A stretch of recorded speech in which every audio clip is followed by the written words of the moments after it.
কথায় বলে আপনি ভাববেন এক, আর বিধাতা পুরুষ আপনার জন্য স্থির করে রাখবে অন্য কিছু। ভেবেছিলাম এইবার যখন গ্রামে যাব তখন ওয়েদারটা ভীষণ মনোরম থাকবে, কিন্তু যেদিন এসছি তার পরের দিন থেকেই প্রতিদিন একটু বেলা বাড়লেই শুরু হয়ে যাচ্ছে বৃষ্টি। সেই বৃষ্টি একটু একটু থেমে চলছে একেবারে রাত বা সন্ধে অবধি। ফলত কারেন্ট থাকছে না বেশ দীর্ঘ সময়, তাই সন্ধ্যের থেকে কিছুই প্রায় শ্যুট করতে পারছি না। নমস্কার, আমাদের ইচ্ছে অ্যান্ড ব্লগের নতুন একটা পর্বে আপনাদের সকলকে স্বাগত। আগের দিনে বেশ ভালো বৃষ্টি হয়েছিল, তাই সকাল থেকে আবহাওয়া ছিল একেবারে ঠান্ডা ঠান্ডা। আর এই ঠান্ডা আবহাওয়াতে আমাদের মনে হচ্ছিল কেন যে সোয়েটারগুলো পাঠালাম দীপের হাতে, সেটা একটা বিরাট ভুল হয়ে গেছে। চলুন সকাল সকাল বাবার সাথে যাচ্ছি এখন বাগানে। আজ দেখি কি কি পাওয়া যায় এই বাগান থেকে।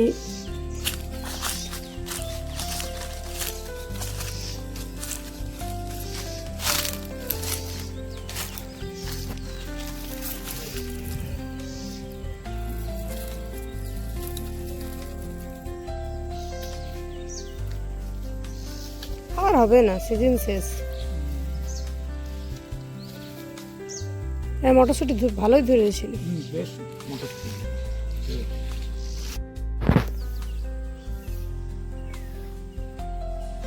আর হয় দেখুন, ইচ্ছেও এসে ঠিক উপস্থিত হয়েছে আমাদের কাছে।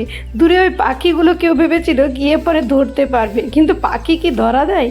তবুও যাচ্ছে দেখুন, ওদেরকে সবগুলোকে ধরার ওর ভীষণ ইচ্ছে। এদিকে আমাদের এখানে অনেক কিছুই তুলেছি। এইবার বাবা এসছে এই লঙ্কা গাছটার কাছে। লঙ্কাও এই রকমভাবে গার্ডেন থেকেই দেখছিলাম প্রতিদিন মোটামুটি বেরিয়েই যাচ্ছিল। এলো ধনের বীজ, আর এই যে দাদা এতে কুমড়োর ফুল তুলেছে। হ্যাঁ, এটা রক্তগন্ধা। ছোট্ট এই বাগান থেকে টমেটো, বিনস, গাজর, মূলো সমস্ত কিছুই আমরা পেয়েছি। যখনই বাপের বাড়ি গিয়েছি আমরা দু বোনও যথেষ্ট স্বাদ ভরে এইসব সবজি খেয়ে এসেছি। গাজরের রুট ছাড়া গাজর বাঁচবে কি করে গাধা? তাহলে নিচেই তো থাকে, নিজেই নিজে জল নিয়ে নেবে। হ্যাঁ, নিজে নিজে জল নিয়ে নিলেও জল দিতে হয়।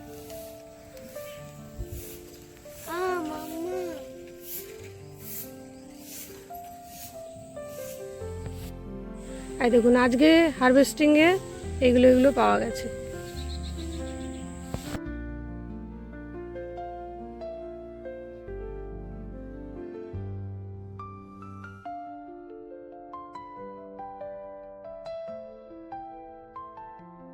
কালকে বৃষ্টি হয়ে ওয়েদারটা এত ঠান্ডা ঠান্ডা লাগছে। মা সকালে বলল শাল ফাল গায়ে ঢাকা নিবি, তো আমি নিলাম না, এমনিই চলে এসেছি গার্ডেনে বাবার সাথে।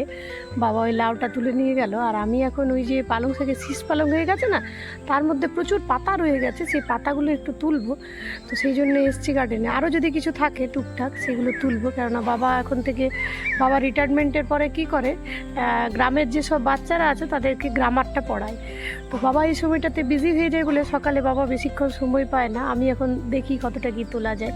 আর এত ঠান্ডা লাগছে, আর সোয়েটার তো আমি দিয়ে পাঠিয়ে দিয়েছি, কারণ আর সোয়েটার তখন মনে হচ্ছিল এত গরম আর ঠান্ডাটা থাকবে না। কিন্তু এই সব এলাকার এটাই হচ্ছে, একটু বৃষ্টি পড়লেই ঠান্ডাটা আবার ফিরে ফিরে আসে। চলুন এবার পাতাগুলো তুলে নিই।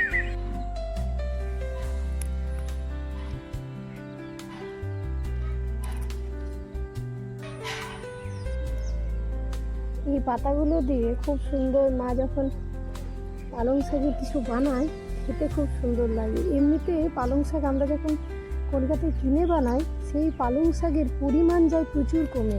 এগুলো যেহেতু জৈব সার দিয়ে লাগানো,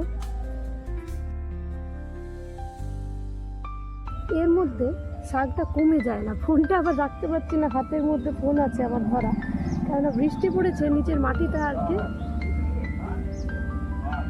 নিচের মাটিটা পুরো ভিজে গেছে।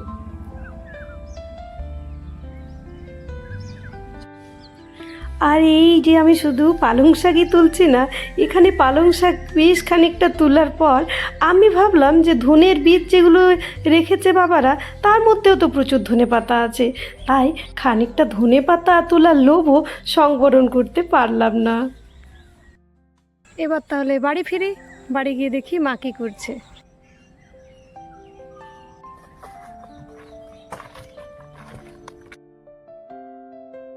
বাড়ি ফিরে দেখি মায়ের শিম আলু মাখা রান্না শুরু হয়েছে, আর আমি ভাবলাম এই পালং শাক আর ধনে পাতাগুলোকে ঠিকঠাক করে গুছিয়ে রাখি। ওদিকে ইচ্ছে খানিকটা ফুল তুলে এনেছে, সেই ফুল নিয়ে খেলতে শুরু করেছে। ধনে পাতাগুলোকে একটা প্লাস্টিকের মধ্যে ভরে ফ্রিজে আমি রেখে দেবো, আর পালং শাকটা আমি কেটে নেব। এই পালং শাক দিয়ে বাবা, মা আর ইচ্ছে আর আমার জন্য বানাবো একটা ডাল। এই ডালটা যেহেতু ভীষণ হেলদি, তাই খেতেও ভীষণ ভালো। চলুন, কালকের আমাদের চিকেন একটু করে রয়েই গেছে, আর আমার সবজিও কাটা হয়ে গেছিলো। ইচ্ছে দেখলাম খেলবার জন্য আর কোনো সঙ্গী সাথীকে আজকে পারছে না, কেননা সকলেই চলে গেছে স্কুলে। ওর পরীক্ষা শেষ হলেও অন্যান্য গ্রামের বাচ্চাগুলোর তো পরীক্ষা শেষ হয়নি, তাই খেলার লোক পাচ্ছিল না। আমি ওকে নিয়ে এসেছি এই একটু ঘুরতে। তারপর ওখান থেকে ঘুরিয়ে নিয়ে এসে আমি আর বাবা মিলে বাছতে বসেছি কুল। এই কুল দিয়ে আজ আমার বাবা বানাবে গুড় কুল।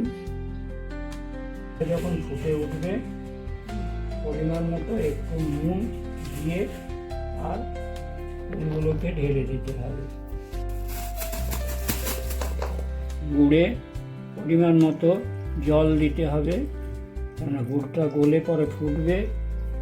তারপরে কুলগুলো সহ গুড়টাকে ফুটতে হবে, যাতে কুলগুলো ভালোভাবে সেদ্ধ হয়ে নরম হয়ে যায়। চলুন, জলটাকে বদলে বদলে ভালো করে প্রথমে কুলগুলোকে ধুয়ে নেব, তারপর এগুলোকে শুকনো করে নেব। ছোটবেলায় সরস্বতী পুজোর আগে কুল খাওয়া একেবারেই বাড়িতে বন্ধ ছিল। অনেক বন্ধুরাই খেত, আমার বোনও খেত। আমি আমার ছোট থেকে ভীষণ ভীত, ভাবতাম যদি মা সরস্বতী কোনোভাবে জেনে যায় আর পরীক্ষাতে ফার্স্টের বদলে সেকেন্ড হয়ে যায়, তাই কোনোদিনই সরস্বতী পুজোর আগে কুল খেতে পারতাম না। যদিও আমার পার্সোনালি এইরকম কুলের থেকে যেটা কাঁচা কুল হয়, মানে সবুজ রঙের কুল, সেটা বেশি টেস্টি লাগে। আপনাদের কোনটা ভালো লাগে অবশ্যই কমেন্টে জানাবেন। এবং বাবার ওইদিকে গুড়ের হেঁটা হয়ে যাচ্ছে, সিরাপটা তাড়াতাড়ি করে খেয়েছি না। গুড় ফুটে উঠেছে, এবার আমরা কুলগুলো এর মধ্যে ঢেলে দিলাম।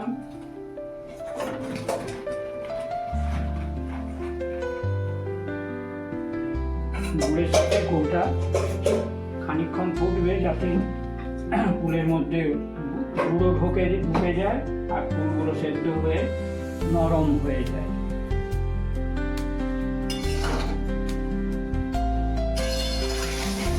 দাদাই যদি ফুলের ভেতরে পোকা থাকে সেটা তো আমরা বুঝতে পারি, ভিতরে ঢুকে তো আর কেউ দেখছে না। এর মধ্যে পোকা যদি থেকে যায়, আর যখন গুড় বানানো হচ্ছে তার ভেতরে তো কি বলে পোকাটা মরেও যায় আর গুঁড়ো ঢুকে যায়। এই গুড় শুদ্ধ কুলটা খেতে, এই পোকা শুদ্ধ কুলটা খেতে সেদ্ধ সেদ্ধ যা টেস্টি লাগে না, দারুণ। বসিয়ে আগে খেয়ে নিই, খেতেই পারবে না গরম। এমন লোভী মানুষকে নিয়ে সংসার করা যায়? কে লোভী?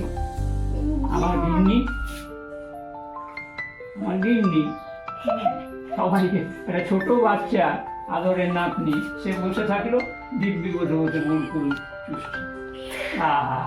কি